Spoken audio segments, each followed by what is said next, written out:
将必将遭到全面和彻底的失败。主义的火炬照亮人类前行之路，不断崛起、不断扩大的国际影响力。 Victor Gao, who's chair professor at Suzhou University, he joins us live from Beijing by Skype. Mr. Gao, the implications of this, if you will, could it impact the economy as a whole and indeed the world?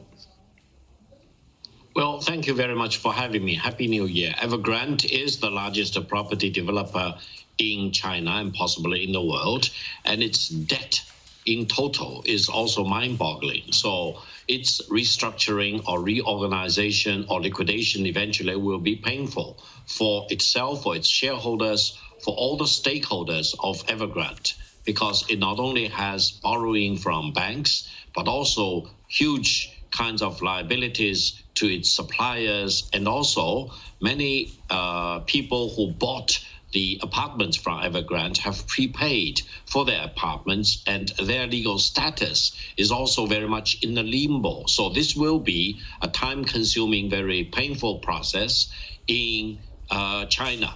On the other hand, I think the debt incurred by Evergrande is mostly one-on-one debt. That is a debt between Evergrande as a borrower versus its lenders, a debt between Evergrande versus its suppliers, and also problems between Evergrande as the property developer versus its customers. Now, in sharp contrast to the financial crisis in 2008, which was caused mostly by the subprime, which is a derivative product sold to many financial institutions, Evergrande's debt is mostly one-on-one, and it could be more easily restructured.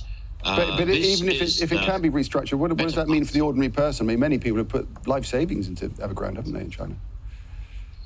Exactly. As I mentioned, this will be a painful process, and it will be painful for not only the shareholders, but also the debt holders, and also the suppliers, and especially those hundreds of thousands of people who prepaid for the Evergrande properties. This is truly, it will be a painful process, and it will also hit many financial lenders as a second wave in this fall down of Evergrande.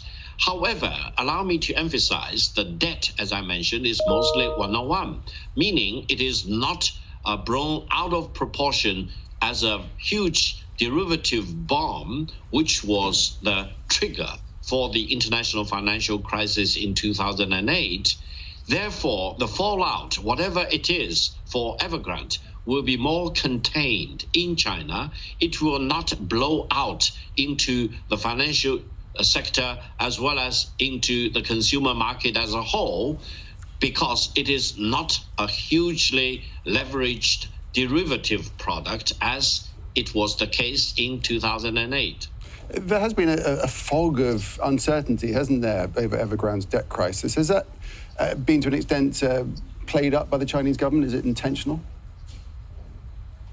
No, I don't think so. I think few people originally expected that the total debt incurred by Evergrande would be of such magnitude. However, if you put everything together in China, not only in the property sector, but in the automobile sector, quite a few other sectors, for example, then if you see the total magnitude of the indebtedness by Evergrande, it is a shocking dimension which takes many people, including the Chinese government at the central government level, but also at the provincial and local government level, almost by total surprise.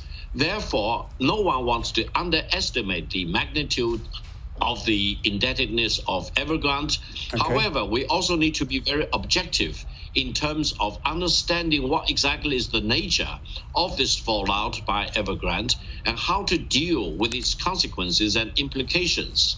Okay. Therefore, allow me to mention that while the process will be painful, briefly, if you would, it could be more contained and controlled. Okay. Victor, appreciate that. Victor Gao there speaking to us from Beijing. Thank you.